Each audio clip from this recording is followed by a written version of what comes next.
అహ్మదాబాద్లో ఘోర విమాన ప్రమాదం జరిగింది.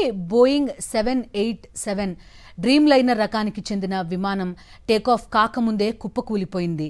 ఆ విజువల్స్ మనం చూసాం ఇప్పటి వరకు. అహ్మదాబాద్ విమాన ప్రమాదంపై వైఎస్ఆర్సీపీ అధ్యక్షుడు వైఎస్ జగన్ దిగ్భ్రాంతి వ్యక్తం చేశారు. 242 మంది ప్రయాణికులతో వెళ్తున్న ఎయిర్ ఇండియా AI-171 విమానం కూలిపోయిన విషయం తెలిసి షాక్ అయ్యానన్నారు ఆయన. ప్రమాదంలో మృతి చెందిన వారి కుటుంబాలకు సంతాపం తెలిపారు. మృతుల కుటుంబ సభ్యులకు ధైర్యం ప్రసాదించాలని దేవుణ్ణి కోరుతున్నట్టు ఎక్స్ వేదికగా పోస్ట్ చేశారు వైఎస్ జగన్.